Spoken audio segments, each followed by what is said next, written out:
Hello and welcome to What the Lux with me, Fred Moore. And me, Anant Sharma. Together we lead Matter of Form, a design consultancy specialising in brand, digital experience and content. And this is a podcast that calls time on tired ideas of luxury. Alongside industry luminaries and thought leaders, we explore what truly defines category-leading products and services.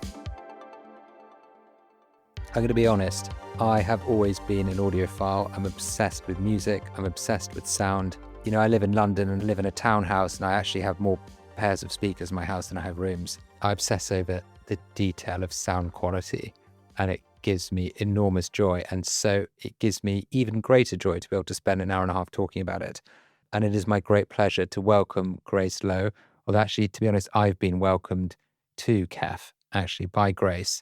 It would have felt a bit remiss to record an episode about sound without actually coming to the home of sound here in central London. So it's our first field recording. Grace is the president and head of global marketing at KEF Audio Group, a brand that has spent more than 60 years redefining what it means to listen.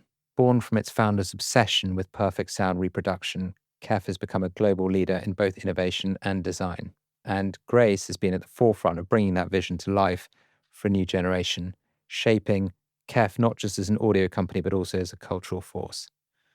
We'll be talking about her journey, KEF's founding spirit, as we like to do on this podcast, and also what luxury means when it comes to sound. Grace, welcome to the podcast. Thank you. It's great to have you. It's great to be here, I should say, actually. Our pleasure. Nick, can we just talk firstly just a bit about yourself and, what is the career path that led you to KEF? It's not an extremely exciting one. I've been to a couple of places before joining KEF. One of my first job was in Hong Kong with a telecom company, at the time actually introducing the world's first interactive television service to the world at the time. So that got me excited.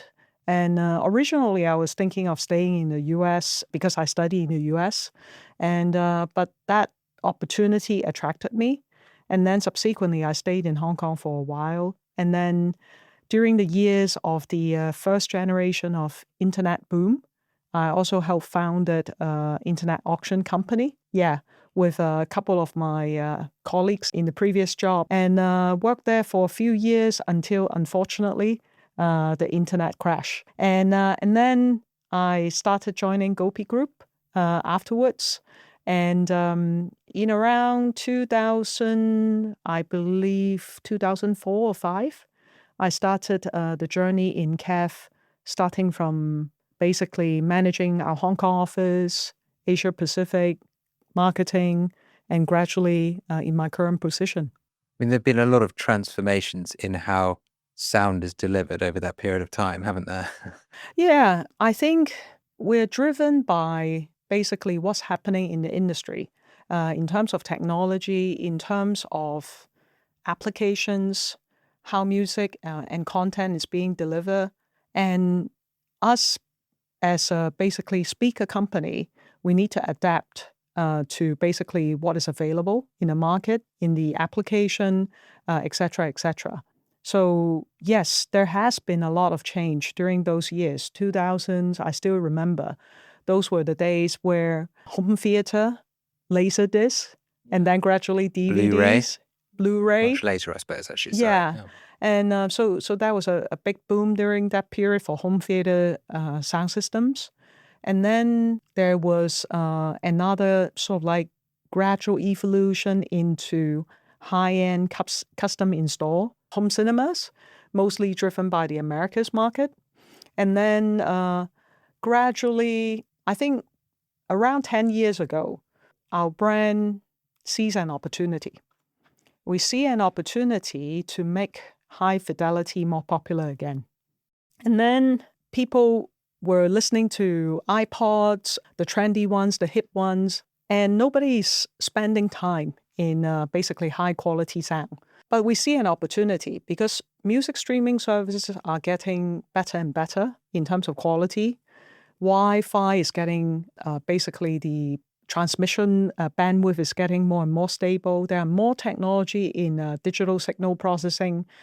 So we believe we have an opportunity to make high fidelity relevant again. But we need to create something different from traditional passive speakers, home theater sound systems. We need to create something that is extremely easy to use, at the same time, very good performance. So that's where we started the journey of developing our LS Wireless collection. And we never stopped from there. How do you, as an organization, navigate the very strong opinions that exist in like a traditionally analog industry like audio? And I think photography is quite similar to this as well. And it's like, it's uncomfortable because it's like, it's taking the irrational choice for a marginal gain, but that marginal gain almost has like it's where the beauty of the sound lives. Yeah, well, I suppose to answer your question, I think each organization, including ours, needs to be very clear whether you want to stay in a niche or go with the flow. Because there's a progress in evolution and things are moving ahead, no matter whether you change or not. Digital music, wireless transmission, all that kind of technology development are going forward. And people are listening to back in the days, iPods, and now streaming on their phones, this or that. So one can decide whether you want to stay as the purist, or you find a way to go with the flow and yet create the best experience out of it. How has the market changed, since you first started working for the company, and how's the customer changed actually? I think digital music and the whole sort of like streaming technology evolution has changed a lot on the role of speakers. In some ways, I think we're fortunate that we're in the sort of like end of the sound delivery chain. There's a lot of disruptions in the middle of the chain. For example, the TV now can do a lot of the job of previous components. Okay, a lot of content, actually, you watch Netflix, it streams from your TV directly, and you just need to plug in a soundbar. And some of the other previous generations of equipment are now being displaced. Certainly, some purists would still like the best power amps, preamps, etc. But there are some sort of like integrated amps or AV receivers. Those are basically being displaced. And I think it's an expression of your individuality, isn't it? There's character in the way in which you put your hi-fi setup together, and there's healthy friction in, putting a record on, making a selection and listening to a narrative with an arc.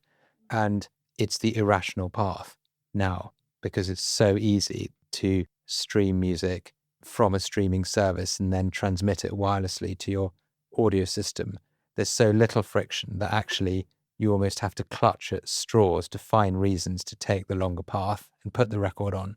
And I think that some of the straws that people clutch onto are this, frankly, at times unquantifiable desire to listen to something that's slightly better, but that slight marginal difference is where the magic lives. So KEF began 60 years ago in a hut. It's sort of quite funny to think that Raymond Cooke, he was sort of obsessing over creating the perfect sound reproduction, and now you're a global brand.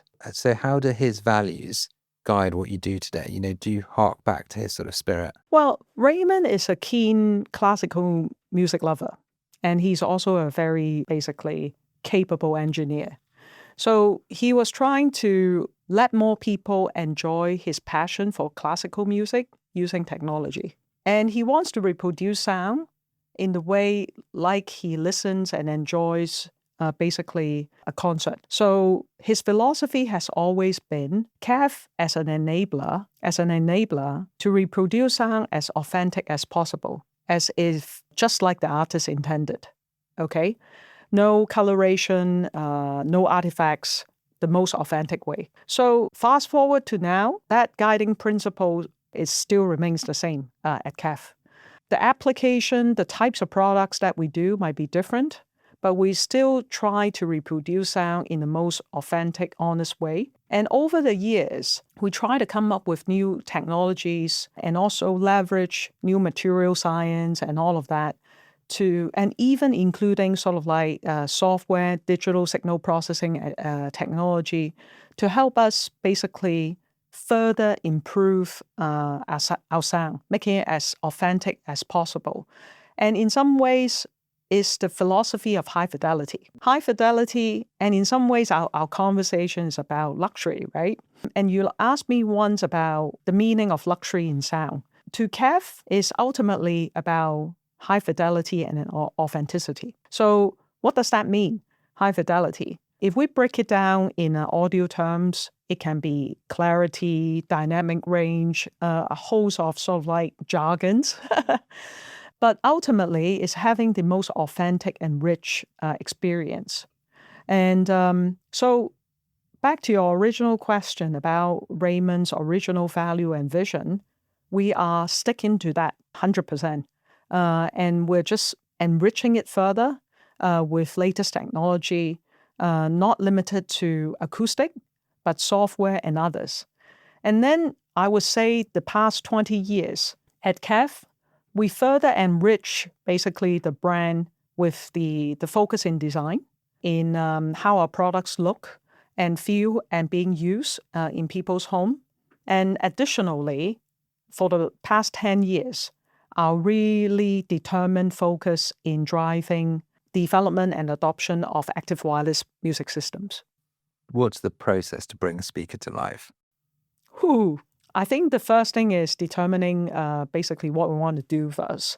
And I think there is a lot of like product extension, line extension, update, that sort of like product development.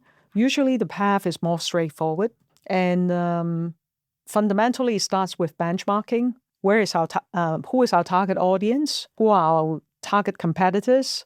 And what is our target performance? At KEF, I think we have products at different price brackets and for different applications, but we always aim to be the best in class in that category. So from a performance standpoint, we will have a very clear idea and definition on what we want to achieve. Then it's about basically doing it a step at a time, engineering development, and sometimes parallel process in industrial design, engineering development, industrialization from manufacturing, all of that. Those are very standard. But we are also a brand that always try to do something different, redefine the category, bring some new innovation. Because innovative product is where we get the maximum share of voice and market share. So for the longest time, KEF doesn't have just to give you an example on innovation. For the longest time, KEF was not seen as a capable subwoofer company. Right. Okay? And some of our competitors would even say, well, we're not a subwoofer brand, we're just a loudspeaker brand. But when we talk to our team and our partners, a subwoofer is a loudspeaker. It just produces more bass than anything else. So we set ourselves a target. We need to make one of the most amazing subwoofers, and we need to break some norms. Subwoofers, typically, from a physics point of view, is a combination of size, driver performance, and power. Okay? So typically, a high-performance subwoofer tends to be bigger. Okay? But then we also know, actually, people don't really like subwoofers. They're big and clunky. Okay? Unless you are a really, really serious, die-hard fan, audiophile. It also somehow feels like you've decoupled the sound too much, but maybe that's a weird personal thing I have. But whenever I listen to a system with a subwoofer, I always feel that the sound's been separated. Only if the setup is not right. Fine. I think it can be integrated in a good way. Anyway, so we set out to do one of the smallest but big subwoofer in terms of sound, which is the KC62 down there. So the R&D team, in order to break that triangle that I was talking about, size, performance, power, they came up with an idea to a very innovative driver design that fuses two driver almost into one. Yeah, back to back. And it allows us to produce basically very high quality, impactful bass sound in a much smaller cabinet. In fact, it is only the size of a football. Yeah. And that creation, that innovation in a product development concept is not easy. And typically, when we set out to do something like this, we have an aim, we have an idea, We have a theoretical approach. Then we do simulations, and then we do prototypes. And then, this circles goes round and round until we prove that we can do it. And then it's basically further engineering development and industrialization. At the same time, obviously, we think about the industrial design all along as well. So KEF has built a lot of its identity through audacious moments. You've had a lot of first use of computers in speaker design. You've won the Queen's Awards, reference series standards. How do things like collaborations with artists and cultural institutions today extend that legacy? I don't think we ever sort of like intended to create audacious moment. I think we always are guided by Raymond's philosophy and our purpose and vision. And we as a brand, we believe in the magic of great sound. And I think we're on a mission and a vision to inspire more people to listen with intent and believe in confidence. And to achieve that, we need to go beyond some of the usual suspects in terms of collaborations and reach out to more people. And creating exceptional performances or experience to inspire more people. That high fidelity is also for them. Do you have like a terroir? Like, is there a KEF sound that's like different to Bowers and Wilkins sound? Or is it like Fuji and Agfa or like Kodak and Fuji known for its loud? Well, I get asked these questions over and over again. Oh, no. I asked a really generic question. No. But people are very obsessed about this point. Is that a special characteristics and is one better than the other? I think it's what people are obsessed about. But that's different. Fuji's better for landscapes and amplifies green more than Kodak, which is better for portraits. I'm more sure reddish. what you are saying, there will be like different arguments for the other way. But do you know what the reason I think is? Is because I think no one actually wants clean sound. I feel like you're buying like some sort of like pre-equalized like warmth or coldness or something that's more clinical or something. You're almost like you're buying the hug of the brand in the sound that you hear. I was in a Coldplay concert not too long ago. The sound system setup, obviously for Coldplay, is one of the best in the industry. I also went to a Blackpink concert just a few weeks earlier, and the setup is still very good, but not as good as the one in Coldplay, and in my opinion. And then I went back home and I listened to some of the tracks on my system, and the experience is different. What I'm trying to say here is that I think your point about clean sound or clean sound is not natural comes a little bit from the imperfections in actual live performance and concerts. But I also find a lot of people enjoy that. I don't want to use the word clinical, but that peaceful, clear sound, accurate sound. I think at the end of the day, which is better at the end of the day is very subjective. But we have a very clear philosophy, and we have been sticking to it for over 60 years, is we want to reproduce sound in the most authentic way and the most accurate way, and reduce all the coloration, distortion as much as possible. Some people may like those distortions, okay? But that would be our... That brings me to an awkward question, which is, does that mean the higher end the speaker, the less ability there is to differentiate from any high-end speaker? Because like cheap speak, if I have a pair of like mid-range studio monitors that are like reference monitors, they're certainly, I don't find them that nice to listen to. They're good for making music on because you know that it'll probably sound good on most systems afterwards. It's good to master on, And I think that all of my speakers in my house have a different character, but none of them are like super high-end. And so if the goal is to allow the character of the music to not be inhibited by the character of the speaker, then, the best possible speaker, I guess, would be characterless. Well, I look at, for example, some of our top-end speakers from the Blade to the Reference.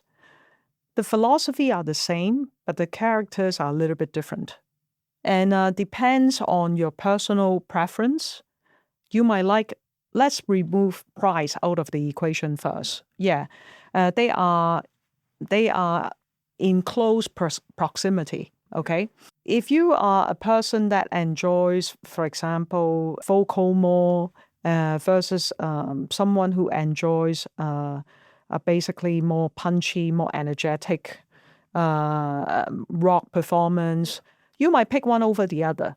So I think in the higher end, there are still individual characteristics, and that's where basically what we're trying to do, for example, in KEF Music Gallery here, is to work together with our partners to empower them to understand those differences a little bit more, and how to help our consumers, not just basically in this showroom, but when visiting our partner stores, to also basically understand how to navigate this. Because at the higher end, there's a lot of subjectivity, okay, and personal choice. And there's industrial design, there is basically specific preference based on your musical taste. So I don't think, and that's the fun part of it in terms of audio. There's no absolute, but different brands have a different philosophy. If you ask me, I believe our KEF's philosophy is clear and is consistent. And it's also, as a brand, we see ourselves as an enabler. We enable listeners to appreciate the music as the artist intended. So our philosophy is very clear. If you align with our philosophy, then basically you'll be able to find something that suits your needs. Can I ask another question about active and passive? It would seem to me that it's irrational to buy a passive speaker versus an active, but I would always buy a passive. If you have a passive with an evenly matched active, I assume the active would be a more expensive speaker because it has to incorporate the premium of the amplifier. Would they sound the same? No, they would not. Okay. Number one, I think when we think of the economics of it, I think comparing just the passive with the active is unfair. You need to include the additional components you need to drive the passive speakers to play sound. So similarly matched. This is my question. So I if guess the active might be like double the price of the passive to account, or a higher range, or I guess you'd include a budget for the amp. I think typically an active speaker with equivalent setup, at least for KEF, you would get actually better performance to value ratio from the active. Because we optimize. Yeah. Okay. Yeah, and also from the perfect fusion. It's software and hardware working together. Exactly, kind of like the philosophy of Mac. Yeah, one might argue that the system is not open, but if you are in love with the system, they are optimized. Yeah. So, do you think you will start moving towards active? Because active presumably gives you a much higher degree of greater relationship with the customer in a way, because you're then extending the functionality of your speaker, the connectivity of your speaker, the interface, that you own the point of interaction between the individual and the speaker itself. So KEF becomes the center of the process rather than it just being, passive. I think there is a lot of excitement and a lot of possibilities around active speakers, from optimization, producing better performance, to connecting closer to the consumers. But at the same time, like the beginning of our conversation, I believe basically the audio world is not going to switch entirely from one over the other. I think there is a richness and diversity in interests and that I think traditional hi-fi will continue to have its purpose in the industry. So for us, we start from traditional passive hi-fi, and many of our new technologies actually trickles down from some of our flagship products as well in traditional hi-fi into active. While I believe the general sort of like trend will move more and more towards active wireless because we have to look at it not just from the base of audiophile customers. I think with active wireless music systems, we have the opportunity to extend, make the market, make the pie a lot bigger. People who traditionally, maybe for simplicity's sake, say, just listen to headphones and maybe basic soundbars or Bluetooth speakers, now they can have the same convenience but a higher fidelity experience. I always believe that when more and more people listen to music, some of them would want better quality. So when a consumer buys our active wireless system, is basically a 5-minute setup, plug and play, connect to your Wi-Fi network, stream from your phone. That's it. And then from that point on, every single time you want to stream something, you want to enjoy better TV sound, and all of that becomes basically just simple. Yeah. You don't even actually think about all the things that we need to do to warm up the amplifier, basically turn on multiple machines, make sure the cables wasn't being kicked out by your kids or cat or dog or whatever. I think makes the barrier to enjoy music lower. What about the speakers' relationship with each other? You touch on a very interesting point. In fact, one of the barrier to actually making passive speakers much more enjoyable because it requires some knowledge in setup. And our trading partners actually help a lot with that to consumers. And these days, consumer can learn a lot, basically in forums and whatnot. But still, it's something that you need to actively look out to how to do. And also be curious about learning to set up, okay? But the whole active wireless sort of like system design allows for much more easy and smarter room acoustic adjustments, okay? And there are more things that we're planning in our development to make that journey even more simple for the consumers. Because in a room like this, the speakers plays a big part of the role in terms of the actual performance. But the room itself also plays a very important role. So depends on how you place the speakers or how the room is set up, it can affect the performance dramatically. So how do we make consumers overcome this setup challenge? We ask simple questions on our app to try to understand basically how to set up the speakers in such a way with our DSP technology, digital signal processing technology, can compensate for the room environment. But further down the line, we want to make this process even simpler. Maybe we don't need the consumers to answer those questions. Maybe there are smarter ways of doing that. What sort of annoys you about the audio industry? I'm going to get a lot of people upset.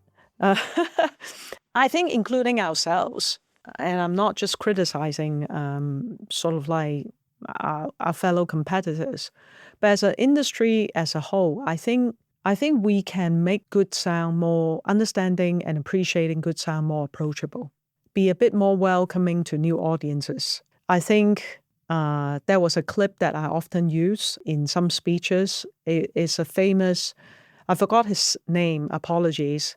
Mr. Bean, what's his name? Rowan Atkinson. There was a famous clip of him playing a hi-fi salesperson.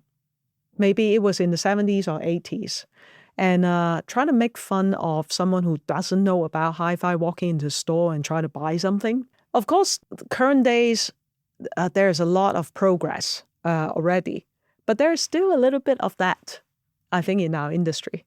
And manufacturers also is not helping by making the products easier to use or making it more approachable. It's not making it less about elitists.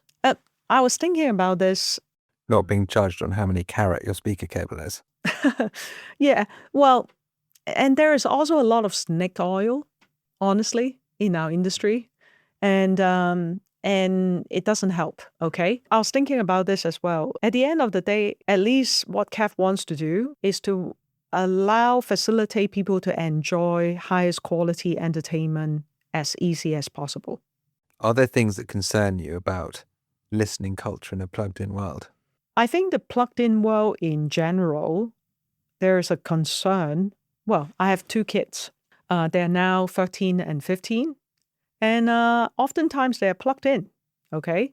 So it reduces interactions. But at the same time, I always think about the flip side as well. The plugged-in world also allows for quite a lot of like solidarity experience that previously is not as convenient, okay? So I've said it many times in our conversation. I think things live in a spectrum. And I think human beings are by nature social animals. I think it's a matter of degree for different people. And after COVID, for example, we see, a few years of lockdown, and then people, after that, the resurgence of concert, music festivals, the number of people flooding into those events tells us something about it, right? I think plugged in give us new opportunity. It has its deficiency and it has its social interaction consequences. But at the same time, I think people fundamentally are social, I think. So if I focus only on the dark side, yes, plugged in, there is a lot of negative part of it, but it also has some very interesting elements. Do you know what? I think that listening to music on speakers is social. And I think listening to music on headphones is every day these days. And there's a great beauty that I think is valued less, but even more important in sitting down, not watching something, putting something on, listening to it with someone and silently connecting. That is very interesting and powerful. But at the same time, I am a little bit of an introvert myself as well. So I enjoy my solidarity moment and I listen to certain music reminiscent about memories and old times while enjoying high quality music on my sound systems. But that's what I mean. But I think filling a space with sound is quite beautiful, and filling your ears with sound is beautiful for different reasons, you know. Yes, filling the space with sound, I think that experience is very different from listening to headphones. But we're a very headphone world these days, you know. Kind of like our conversations about having sometimes passive speakers in potentially in your main listening room and having some active systems in other rooms. I think what's interesting about audio industry is that there are so many different applications. It's so heterogeneous, okay? There are different formats, applications, and of systems out there for different purposes. So one cannot say basically, for example, a Bluetooth speaker is inferior. But, well, I can bring it to my camp. So it has its unique purposes at times. And I think having that variety and diversity in different ways of enjoying things, I think is good. The medium suggests a state of mind. Well, kind of like my earlier conversations about basically slowing down and making a drip cup of coffee instead of something else. The whole ritual provides a different experience. I completely understand where you're coming from in terms of flipping through the vinyls and back in the days when I can't believe I actually gave away, not that I have a very huge or a special collection of vinyls, but I gave mine away for real estate. Yeah. And I've been through this, yeah. yeah, that ritual of basically selecting the vinyl, looking at it, basically putting it on the turntable, swiping it clean, putting the needle on, and then basically enjoying the album cover, reading the lyrics, listening to the whole thing. It's a very different experience, I agree. I mean, there were more vinyls sold in 2015 than in 1985, which is I find quite interesting.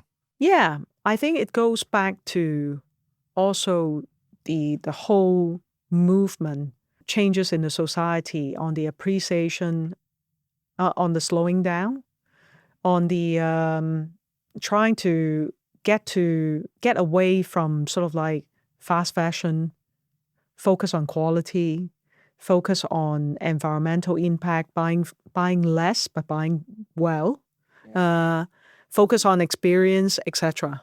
I think like it's self-expression and what you value. You know, someone once said that every act of consumerism is an act of self-expression.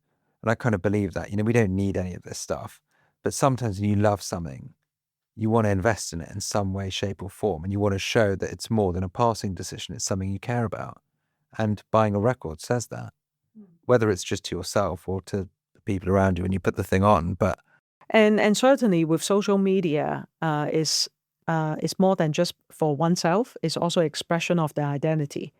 I think about what excites me, right, in my current journey, or what excites me in general.